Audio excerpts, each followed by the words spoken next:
Welcome to this wonderful forecast for 2022, Southern California 2022 forecast and a housing update. It's just getting acclimated. Let's go. Up there it goes. All right. Autumn fun photos. Start off always with some photos for levity, and today is no exception. So here are some photos. This is an MLS photo. And I guess they wanted to disguise the fact that the house needed a lot of work. So they put mannequins throughout this whole entire house. I had my wife pick her favorite 3, and these are them. Gosh, it's totally hard to believe that people do that. And this, I heard, is a new trend, pallets on the ceiling. I think it's a great place for bugs. I don't think the trend will last. So please don't put pallets on your ceiling. And Barbie turned 80, by the way, this year. And I believe that she lives on the beach next to the black locomotive house. And here, you know, we're eventually going to have to get back to some creative marketing ideas. And you can go to Home Depot, get all the yard displays for Halloween, especially the ones that did not sell, and purchase them for maybe next year or right now if you got a house that's not selling. Which would be a definite exception to the rule. But here we are with lots of beautiful yard displays, and they did the displays throughout the whole entire house. Very creative. Of course, this kind of marketing goes viral locally, which is exactly what happened here, thinking a little bit outside the box. How about this? This is your listing about 90 minutes after it goes live on the MLS. Finally found a house in my price range. The 4 C's of real estate: coffee, clients, closings, and quine. I like the 4th C. When you get a full priced offer in this market, are you kidding me? That's insultingly low. Funny, not funny, but I actually have heard from agents where they've said, I put in a full priced offer, just a full priced offer, did not hear back from the agent for like a couple of days. How's that sound? Full price offer. When the seller agrees to take on repairs, right? And then buying a house in 2021, $180,000. Hey, comes with air conditioning. So let's go ahead and get into my introduction. My introduction goes like this. I am a quantitative economics decision sciences major from the University of California, San Diego, in the beautiful city of La Jolla. 30 years in the business, Orange County native, Capital Valley High School grad, if you know where that is. That's just off of Avery in the 5 freeway. 9 kids. Avid runner. I'm going to have to change that to avid swimmer because I can't run. My left knee is hurting me. So there you go. Now I'm swimming. Avid swimmer. And I brought the 6 on the right. My wife brought the 2 on the upper left. I adopted her. She adopted mine. We had bonus guy Zeke, who is in preschool now. And we have been all over the press, from the Financial Times of London all the way to New York Times. And everywhere in between. Reports on Housing, your local real estate snapshot. That is our company. And really, it's about driving home the strength and power of data. And everybody can go scour the internet, buyers, sellers, people. They go on the internet and they find everything to justify what they're thinking. But does that make it right? Absolutely not. That does not make it right, especially when it comes to economics. So a lot of people focus on the past, the rearview mirror, and closed sales data. Case-Shiller CoreLogic actually just came out, I believe, yesterday morning. And I'm here to tell you, you know what? Maybe we don't need to look at closed sales data so hard because Case-Shiller is a couple months old. We just recently learned about September, but that's a snapshot over the summer. I want to know about what's going on here and now. Let's focus on looking out the windshield. What's the available number of homes for sale? That's supply. The last 30 days worth of new escrow activity. That's pendings and active under contract. New escrow activity, that is demand. And then from supply and demand, you get how fast things are moving. And right now, the speedometer is moving extremely fast, which means that the market time is really, really low. And our reports are used for listing presentations, for getting price reductions, which will be coming down the road. We need to get buyers off the fence and motivated to all do what? Close escrow. That's really what this is about. This is a tool that agents swear by. I have many, many agents that have been with me since I started in 2011. when the subscription first was brought to Orange County. And people swear by it. They say it's the best $15 a month that they spend. It sure beats a cup of Starbucks that you drink versus something that's going to help you make more money. It's about setting expectations: buyers, sellers, brothers, sisters, moms, dads, sphere of influence, everybody. Because everybody seems to have an opinion at the barbecue, right? Everybody has an idea of what's going on in real estate. This will be talked about around the tables of Thanksgiving coming up as well. We have reports that dot all over Southern California, LA, Orange County, and San Diego. They get a new report next week. San Bernardino, and I think, they got theirs this week. LA, Orange County, San Diego. And then we got San Bernardino, Riverside. I can't remember what week we're on, but all my weeks blend now. We started off at the beginning of the year with a very hot market, the hottest market that we've seen since I've been tracking data in 2004. And basically that is, it was very, very hot, beat 2013. Many markets beat 2004 as well. And it stayed. It's not like in 2004 and 2013, it was a temporary period of time. This has been nonstop blazing. And bidding wars, talked about bidding wars and how to work with bidding wars if you're a buyer or a seller, or because there's differences and the proper expectations for them. Waiting will be costly. I talk to buyers a lot because a lot of them want to throw in the towel or wait till down the road, and I explain why that's just not a good idea. Crash coming. Everybody's talking crash. We'll address that. Is housing unaffordable? We'll address that. It's not really unaffordable right now. I'm not looking at just value, because what's missing there is where are household incomes. They're way up. If you compare them to prior to the Great Recession, it's way different. And also interest rates. Interest rates are way less as well. So you have to factor in all that to figure out where affordability is out. Summer transition. So we moved into these different seasons. I will talk about that. Permanently parked. That is where homeowners are not moving. And you can see throughout, if you see, this is the housing stock in that little chart, the number of homes that are that are available to, either detached or attached throughout the whole entire county. And then how many closed. And that is not just closed through the MLS, it's closed through the county recorder's office. The true turnover rate for LA County is 28 years, once every 28 years. Orange County is once every 24 years. Riverside's once every 16. San Bernardino's once every 20. And San Diego's once every 20. You get the idea. For all of SoCal, it's once every 22 years. That is typical. That's typical for tracts. When you drill down to tracts, some tracts are even less than that. So you have to understand, some people are permanently parked. Don't look at the CAR and NAR data. They're taking into consideration this young flock of people in their 30s that move every 2 years because they're young and their houses are expanding. But as you get older, you stay permanently parked, and the true turnover rate is what I just told you about. This is about the foreclosure wave, forbearance, foreclosures, facts. We'll talk about that. Unhealthy pace. It's definitely unhealthy, and we'll talk about that. Last call for 2021. We're moving into the holiday market soon, and there's not many weeks left till we get to Thanksgiving. So know that means the last call for 2021. Luxury soars. That was the most recent one. This thing came out, I guess it was October 19th. So yes, so San Diego, Orange County, and LA get their new report this coming up week, and San Bernardino, Riverside got theirs this week. So come on, computer. I know you could do this. Let's see. So where was I? Here we go. So go to reportsonhousing.com and click on subscribe, and we'll send you the latest email. These are emailed to you.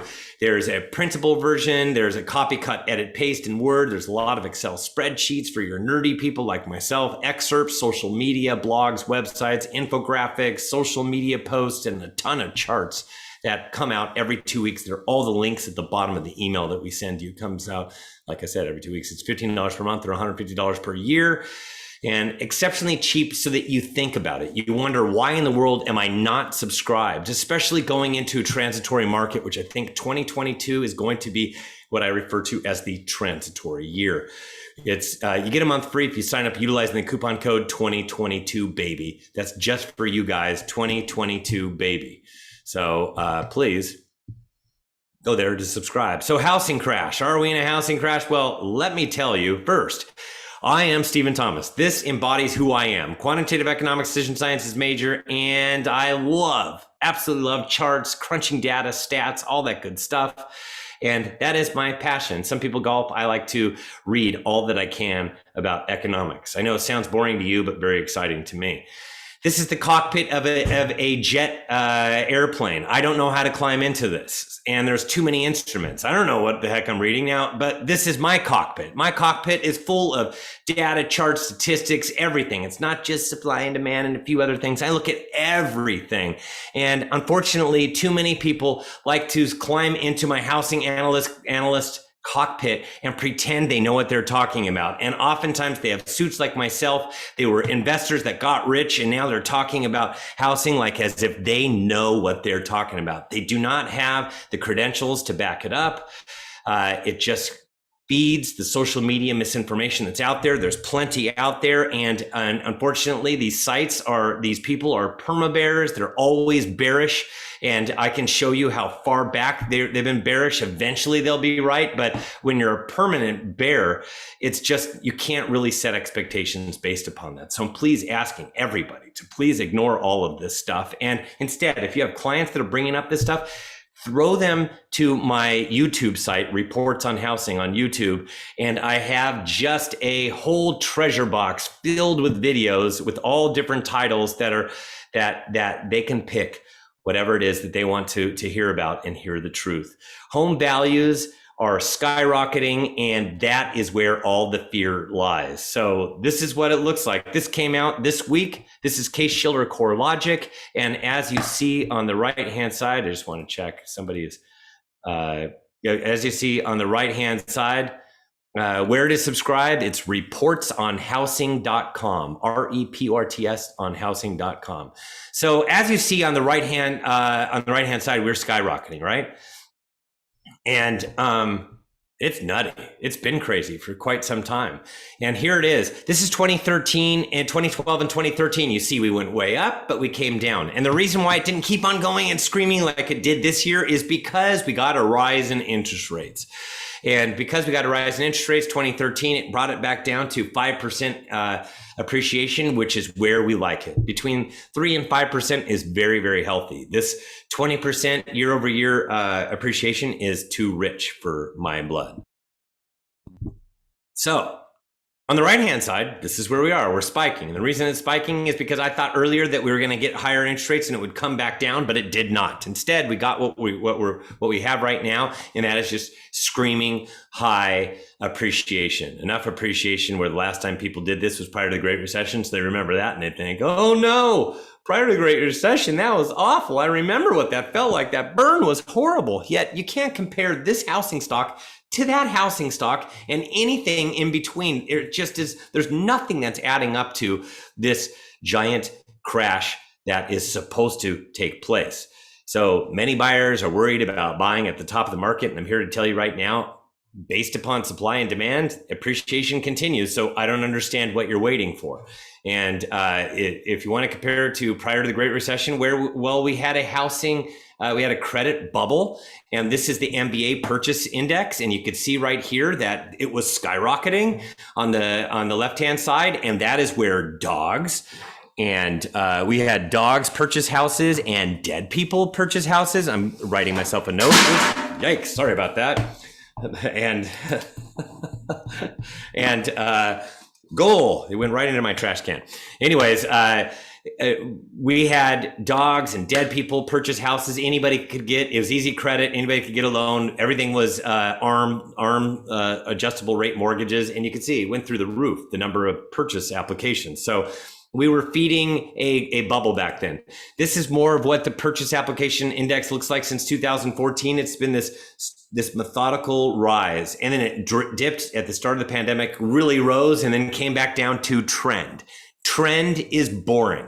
Trend is always boring, and that is what we like to see in economics land. Boring is good. It means it's just normal economics. So that's what we have right here is a normal trend in purchase application data. It's not skyrocketing. It's just a normal increasing trend. And you can see here the mortgage origination by credit score.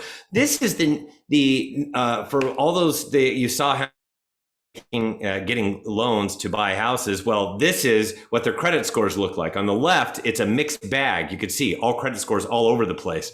And that is because that's the way that we lent prior to the Great Recession. To the right, you can see everybody pretty much for the most part has really solid credit scores. There is 660 is the lowest, but pretty much it's everybody 720 and higher, and 760 plus credit scores is the lion's share of our housing stock right now. So people that are in housing right now that own houses have a absolute ton of good quality credit, and which means they have good jobs and they have good incomes, and that's really what it's all about. So prior to the Great Recession, another difference of the supply and demand we're dealing with right now, we had what I refer to as a supply glut, and I could see it like a choo-choo train coming down the tracks. And this is Orange County. It represents it best because I have numbers that go way back. You could see this in the unsold inventory index from CAR, but it's a little bit light compared to how gnarly it got. For whatever reason, I can't understand it because I have a whole bunch of data in a couple markets. So this is what you can see. At the end of 2005, we saw there was a change happening at the fall of 2005. And you can see here in OC, you went from 4,500 homes in the market to over 8,000 homes in the market in 2005. And then 2006 started off with 7,800 and went all the way to 16,000. And in 2007 got all the way up to 18,000 homes on the market. 18,000. Do you know where it sits today? It's just falling underneath 2,000 homes in Orange County. 18,000. Keep that in mind when we're doing all of Southern California, the number of homes that are on the market later on, which is not even 18,000 homes for all of SoCal. So the Great Recession, we had over 40% of all mortgages had less than 10% equity. That's over 40%. 28% of all mortgages were fully underwater. 28%. So where are we at today with forbearance? This is this big misconception that forbearance is going to be this big wave of foreclosures. We're down from 2.28% to 2.21% of all mortgages out there. That's not even all housing, because many people don't even have mortgages on their houses, but 2.21% of all mortgages are currently in forbearance. And that was as of this week. It is down to 1.1 million people, and very shortly it's going to drop to 1 million and below. So we're getting there. And 93% of those 1.1 million have 10% plus equity. Now, you have to understand, if they have 10% plus equity, what can they do? They can sell their home and actually get a check at the end if push comes to shove and they're still in trouble. Now, something I'm going to hint at that you could do as real estate agents is watch the NODs. Watch the NODs, because some of these people are going to fall victim to becoming a foreclosure, yet they have plenty of equity to sell their house. So watch the NODs, because you could consult with these people. It could be a normal sell. They pay off the lenders, and then in turn, they actually get a check at the end of the day. So you're the hero. So watch the NODs, because some of them will fall victim to, I can't do it anymore, I'm going to walk away. They have no idea how much their home is really worth, because values have been screaming up higher since they went into forbearance at a rate of 20%, which is more than what they missed in payments. So they have plenty of equity to sell. 4.3 million people was the height of people in forbearance in June of 2020. That was the height of the number of people actively in forbearance. 7.6 million people took advantage of forbearance. So we're down to 1.1 million. So this is Black Knight. Their next data set that they've been analyzing for over a month doesn't come out until next week. So the numbers are a little off from the last screen, but the 6 million people that Black Knight saw come out of forbearance, this is what happened to them. And you follow Black Knight, they drill down the stuff very, very well. So it's really good stuff. The number that are performing is 3.7 million, or 62%.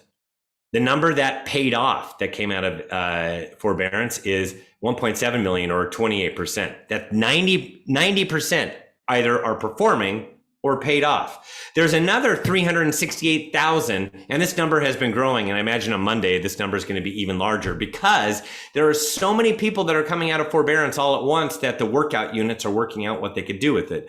Do they pay it all off at once? Do they come up with a payment plan? Do they defer it to the end? Or maybe they sell their house? Those are their different options they have, and they take advantage of those options. The number of people that come out of the workout unit and then end up in true default and are delinquent, it's only 232,000 of the 6 million people. That's 4%.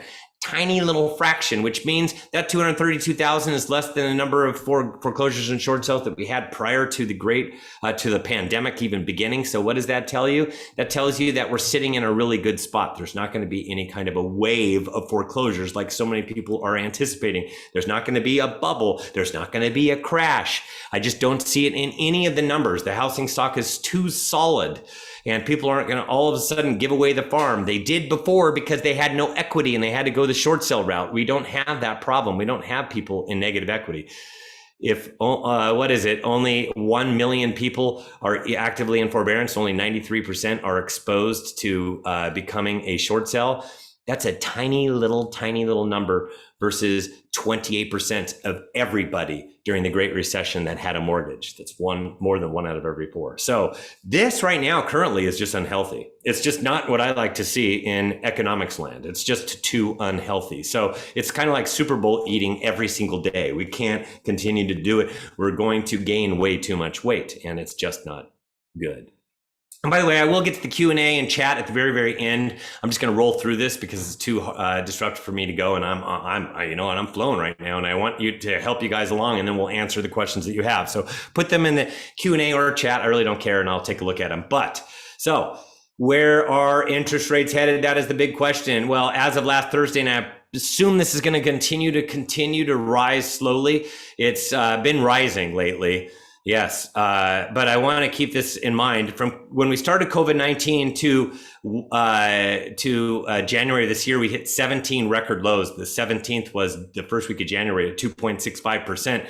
I'm here to tell you, though, at 3.09%, that is still an all-time low if COVID-19 never happened. And we would never have these interest rates if COVID-19 ever happened. So just understand that. So I know people are panicking that that rates are rising. I'm not. I'm thrilled to death that rates are rising, and I hope they continue to go up. It is very, very good for housing for rates to go up because we can't continue to have these low rates, which just is feeding this frenzy that we've been dealing with. And this is the 10-year Treasury. Why do we follow the 10-year Treasury and talk about it all the time? Because the 10-year Treasury closely mirrors the appetite of people that buy 30-year mortgages. It's very close to the 10-year Treasury. So what happens in the 10-year Treasury when it goes up? 30-year mortgages tend to go up. When 10-year Treasury goes down, the 30-year mortgages tend to go down. They kind of run in sync with each other.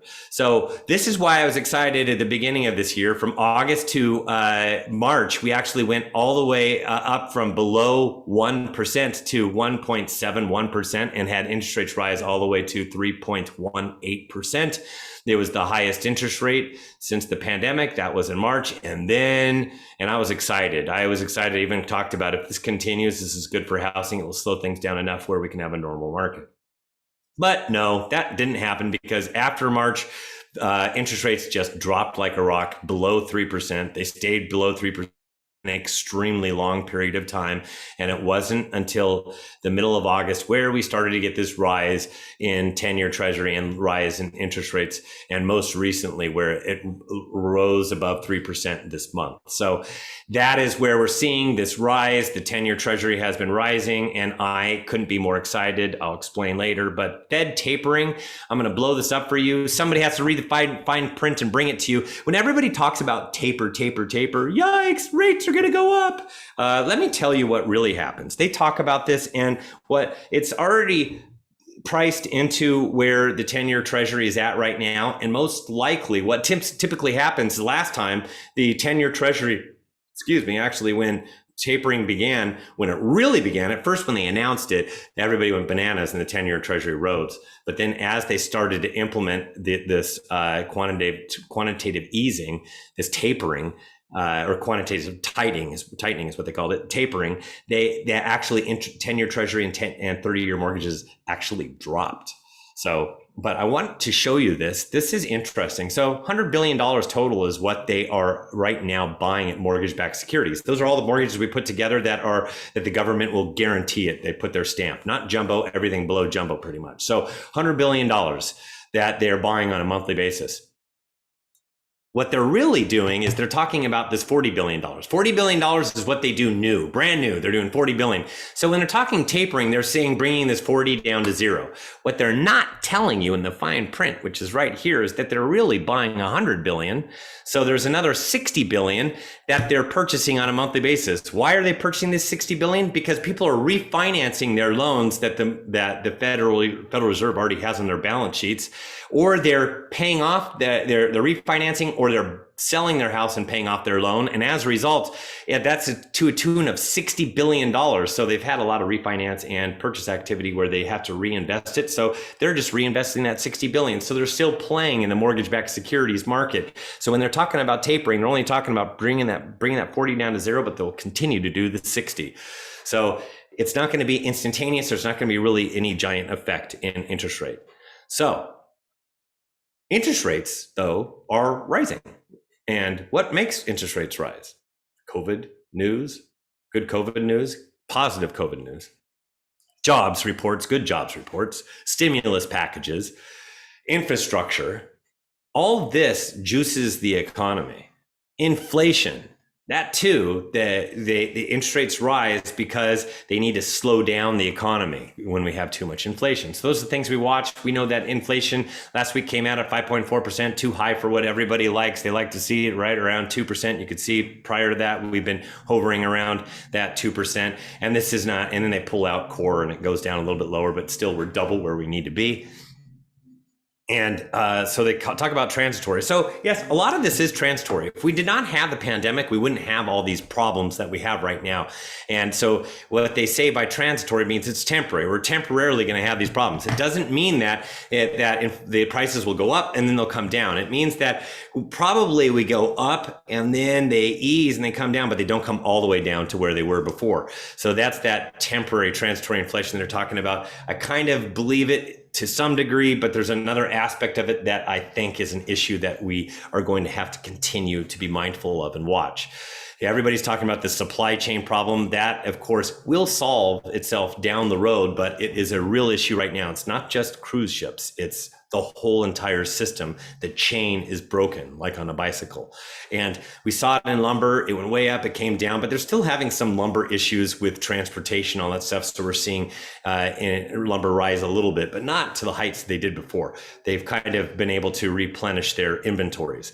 And this has been a problem, this little chip, the microchip, now that everybody has cameras and new phones and new technology, microphones and all that stuff, it required more chips. So as a result, hey, you know what? It affected new cars, and new cars couldn't be built because they rely on these chips, and they rely on antiquated chips, and these chip makers don't even want to build them because they don't even make that much money on them. So now these car companies are going to have to make their own chips. That's going to take time. And so as a result of this happening, used cars and trucks is soaring, and so are car and truck rentals, because car and truck rental companies got rid of all their fleets of cars at the beginning of the pandemic because they didn't want them just sitting there. And then now they need to go out there and purchase brand new cars. And guess what? They can't buy brand new cars. So they're buying used cars. So used cars and trucks and car and truck rentals have gone through the roof, and they're a big part of inflation. And you see these boats parked off of, this is, I believe, what is it? This is, I can't remember, but it's not Long Beach. I cannot recall what I took off of this, but I think it's Hong Kong. But anyways, it's not Long Beach because Long Beach costs too much money for me to buy the picture. But there are a lot of boats parked off, and they're taking a long time to get off. But that's part of the problem. Truckers and workers, that's another part of the problem.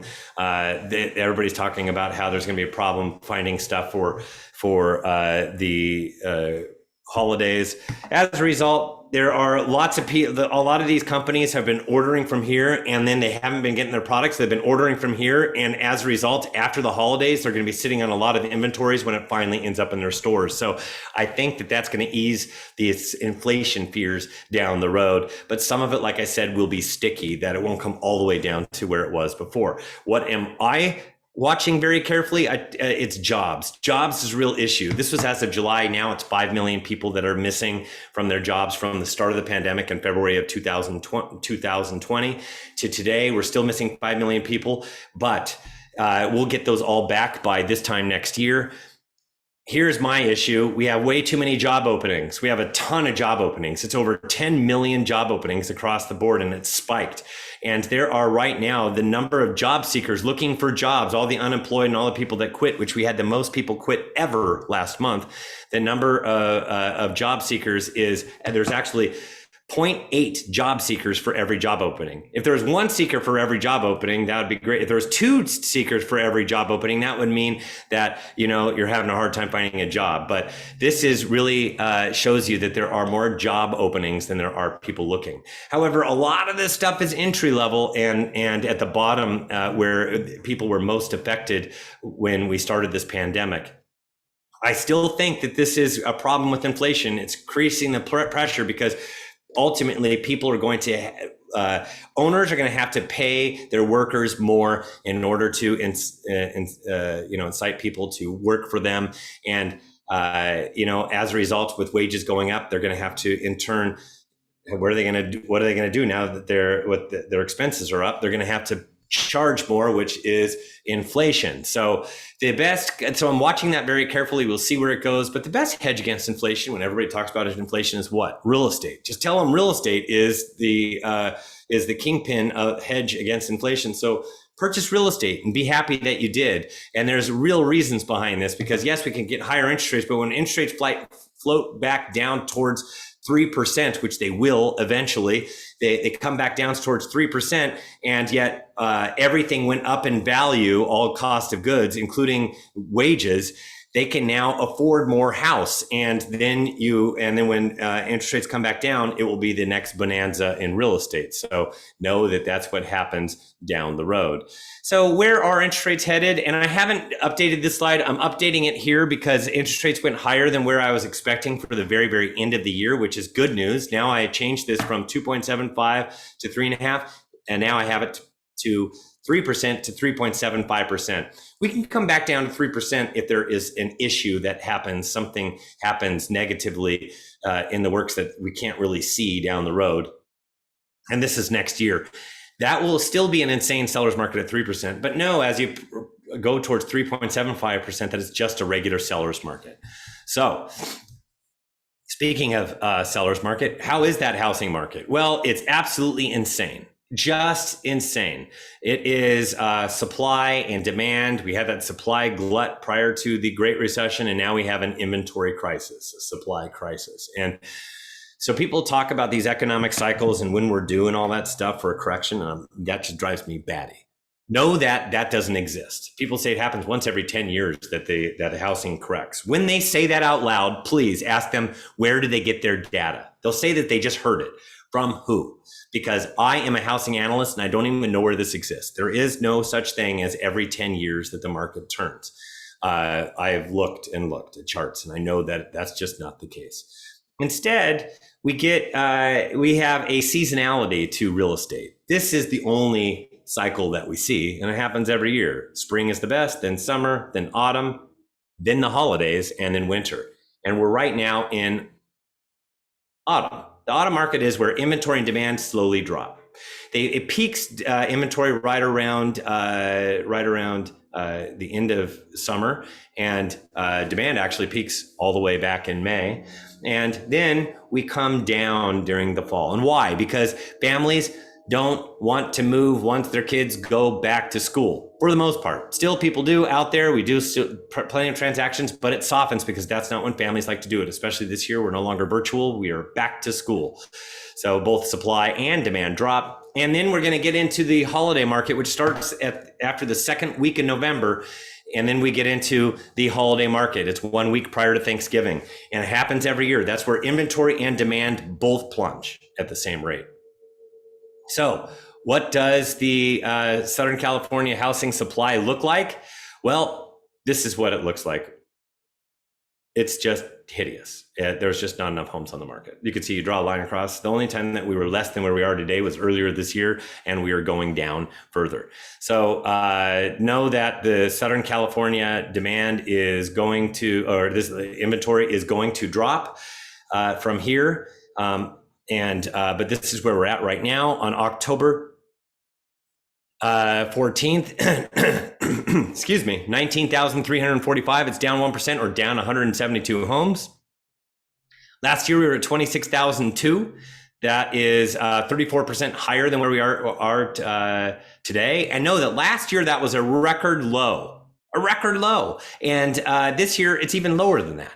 So 3-year average is 41,170. Remember when I said to remember where Orange County's inventory was at? Its height was 18,000. That's just about where we are today with 19,345 homes. And that was just Orange County. This is all of SoCal. 3-year average, 41,170. That's more than double where we are today. Today we're at 19,171, gone down another 1%, continuing to trend down slowly until we get to what? Week before Thanksgiving. And so this is where we go, trend down, then plunge. And then we're going to plunge down to levels that will beat, that will be lower than this year, the start of this year. And then so, hey, Steve, where are all the homes on the market? Well, I can tell you, we're missing a lot of for sale signs. We're missing 8% of there are 8% fewer homes that came on the market compared to the 3-year average of 2017 to 2019 in all of SoCal. So that is, I'm saying 2017 to 2019 because 2021 was a COVID year and it was just weird for real estate. So compared to a normal year, we're putting 8% fewer homes on the market. It's not because of COVID-19 like so many people want to think that there's going to be this flood of homes coming on the market after COVID-19. I've heard the stories. I've heard associations talk about it. I've heard economists talk about it, but I've talked to too many buyers, sellers, everybody else out there and agents to really get to know what it is. The real problem is, where in the world will I go? So I'm not going to place my home on the market because I have no idea where I'm going to go. I don't even want to place it contingent on finding something else because there's just not enough homes on the market. And I don't want to go through this whole exercise and not be able to find a home. So instead, they're fine. They're that fat cat sitting back. They're going, hey, you know what? My house is going up anyways, so I'm just going to sit tight. No big deal, right? Now, the Southern California demand has been nutty, just absolutely nutty. And the juice are these low interest rates. And when we have the lower the interest rate, the more we have the multiple offers situation, which we've had plenty of them so far this year, where the reserve price is the asking price. As a result, most everything is selling for above asking price. That is starting to cool because as interest rates rise and we get into the fall and winter markets, it will cool a little bit. And that is, you can see this in this data, not necessarily the September data. We'll see it in the October data. This should come down to the 50s. September, this is from CAR, 6 out of 10 homes sold above their asking price. So 62.2% sold above their asking price. It was 70% May, June, and July. August was at 68%. Now we're down to 62.2%. So you can see it's trending down, but still, this is all of California. Every price range, nearly 2/3 of all homes sell for above their asking price. That is just absolutely huge. The median time on the market is 10 days. That's the middle value. So if you stack up all the days on market, 10 days is the median value for all of California. And 101.9% is the sales list price ratio, which means that 1.9% above the asking price on average across California, things are selling for above their asking. And this will continue for the rest of the year. We're still going to, because we have markets that are way too hot. There are a couple markets that won't quite be there during the holidays, and I'll explain where those are. But I just wanted to show you where demand is. This is demand. This is, that prior 30-day snapshot of pendings, and you can see this is 2020. There's that big crevice. That crevice is the start of the pandemic, and then it went skyrocketing up in July, but there was a lot of spring activity that was missed. So that doesn't look like a normal Himalaya. Every single one of those Himalayas is a year. This Himalaya is big, fat, strong, and high. It is extremely high for number of pending sales. And I know that the pending sales on the very, very left look really high in 2012, but there were a lot short of short sales that never closed escrow that were embedded in those statistics. A lot of the stuff sells today. When it goes in escrow, most of the stuff closes. It's not like 2012. You can't compare the two. So what is that 30-day new escrow activity look like? Well, here we are, October 14th, 18,183. That's 0% change, up 33 pending sales for all of Southern California in a 2-week period of time. So kind of flat, right? Last year, we were at 20,418, which is 12% higher, or an extra 2,235 pending sales. Yeah, it's more. And the reason why it was more is because of the 4-month delay in the spring market. And 3-year average, 15,197, 16% less than where we are today. So you get it. Where we are today is higher than where we are normally, and we're doing it with fewer homes on the market, fewer homes coming on market as well. We're doing it that's like really awful inventory, and yet we're still placing a lot in escrow. Today we're at 17,971, down 1.2%. So how fast is this market going? Well, it's pretty juiced. October 14th across the board, 32 days. It was flat for a 2-week period of time. Last year at this time, we were at 38 days. So higher than where we are today. And the 3-year average is 83 days. And today we're at 32 days.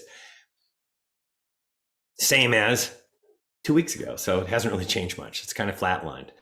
Right now, it is extremely hot. Just know that 32 days it's hot. That's going to be the flavor for the rest of the year. It's going to be hot. And if you look at it, this is like the speed of the market. You can see the speedometer looks like it's going backwards, but that's because the higher the number, the slower you go. So that's why I flipped it around like this. During the Great Recession, we had markets that had a 240 or a 280 expected market time for the entire county, which is going like 3 to 5 miles per hour.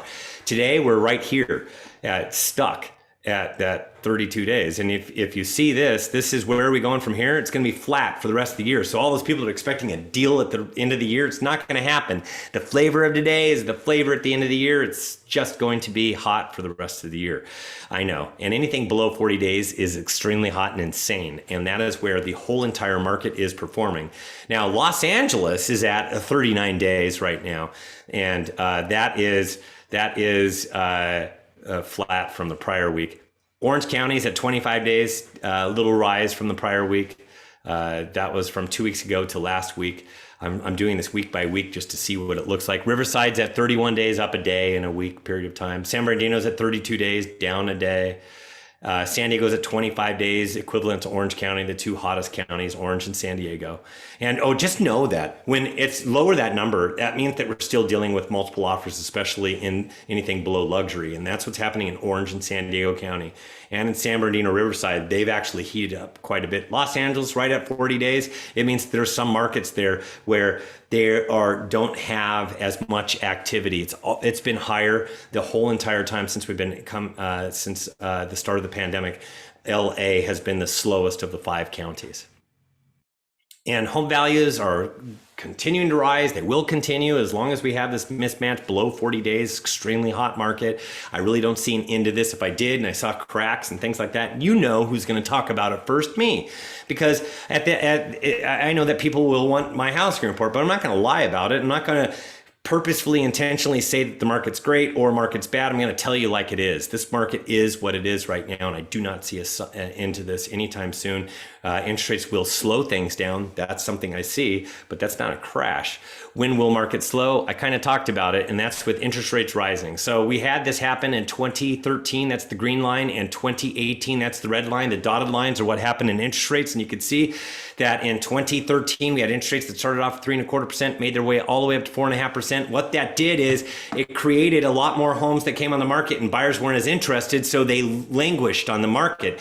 And it did not peak until we got to Thanksgiving. That's where it peaked. Normally it peaks during the summertime at the end of August or July. So it peaked later because things weren't selling like they should, because interest rates were rising and you had to price things right. Same thing happened in 2018. We went from 4% all the way up to 5%. And we remember 2018 when we had 5% interest rates. Everything slowed down and homes languished on the market that would have been successful had we had a hot seller's market, but we didn't. We had a balanced market, and it was really, it meant that you had to price your homes right, and they did not sell instantly. So what we saw is with rising interest rates, a rising inventory, and demand falling a little bit means that market time slows. And that is what happened in 2013 and 2018.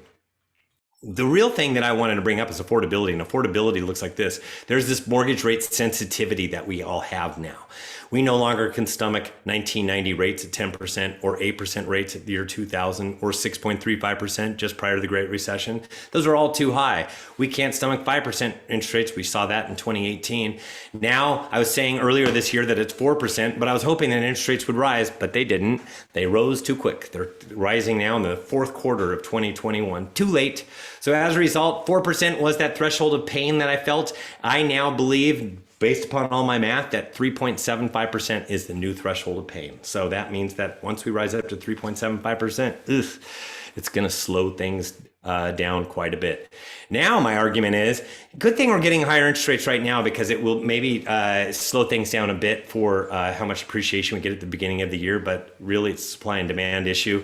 We're still going to get more appreciation at the start of next year because of the crisis is going to be really acute start of 2022, and we could get a rise in appreciation, which will further bring that thing down from 3.75% all the way down to 3.5%. So we'll have to stay tuned for that, but that is what we're calling for, because a lot of as values go up and interest rates go up, they're looking at it, these buyers, and going, oh my gosh, too high for me. Let's go ahead and continue to rent, honey. And as a result, things will slow down. People will no longer rush to buy. So market overview looks like this.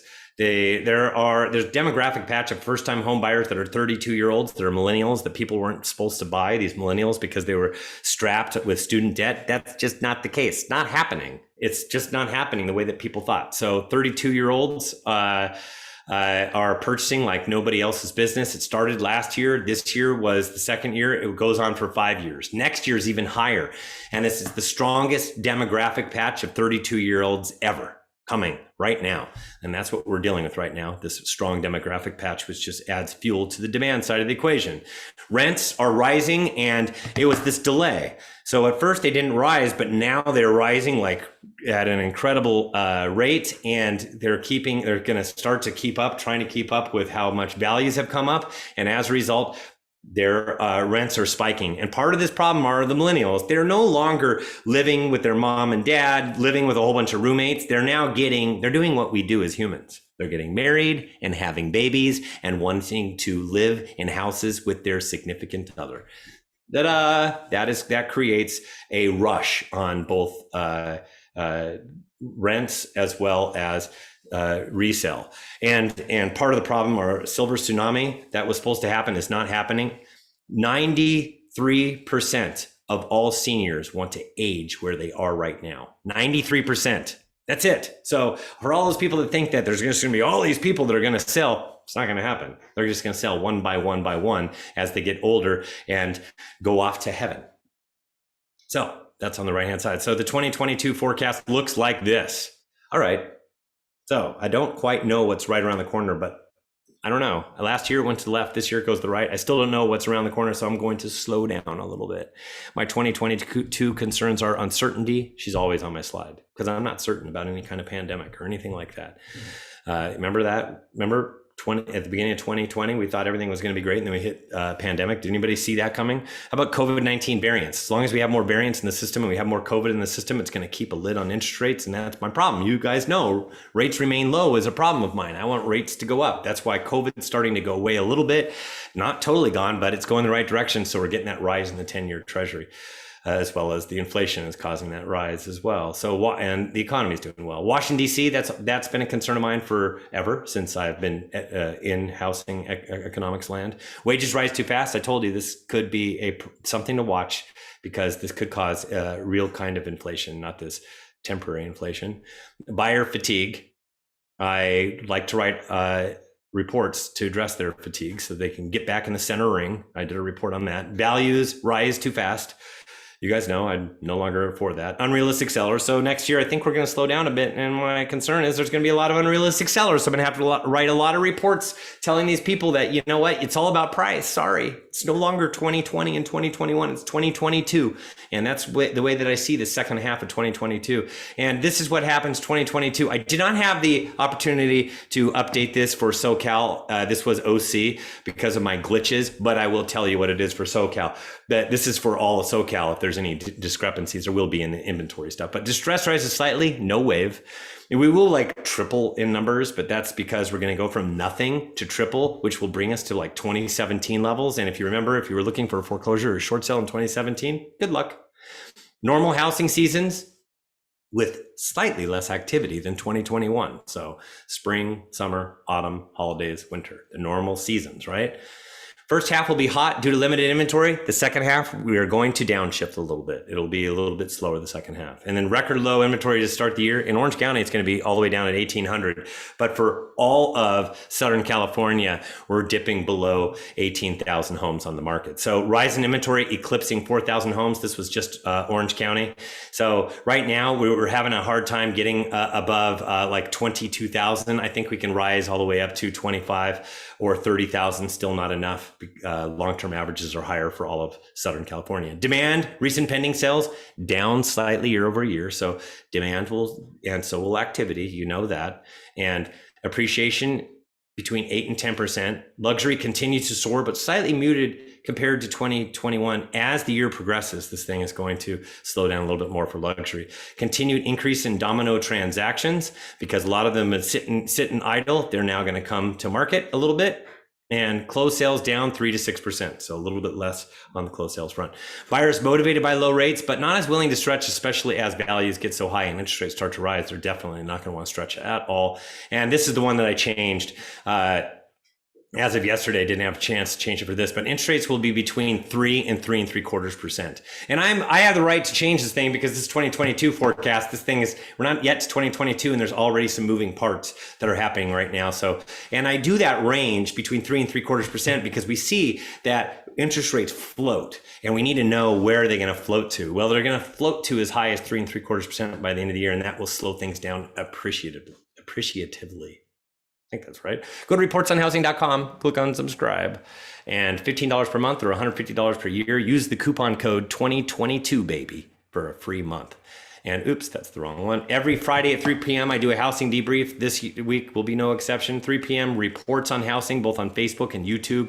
I have all of my YouTube videos. They are recorded, so you can go afterwards and see that. So let's see now. I am going to stop my screen share. And the view will be me. Let's see. And let's see, I will answer some questions here. So remote workers seem to be causing a major relocation nationally. Some coming to OC, many going to lower price markets like Phoenix, Denver, Texas, seems to be driving up prices nationally. Yeah, the whole shuffle movement has changed things, but this is more of a big story than anything else. It's a story of Californians are killing the marketplace. I even read something on it. I mean, here's the thing. UC did a study. The number of exits has been rising, but it's not because of COVID. It's been slowly rising for years, and it continues to go on that trend line, the number of exits. The number of entries has been slowly dropping to where right now for California, it's like net zero. And it will be net zero is the forecast for the next 2 years.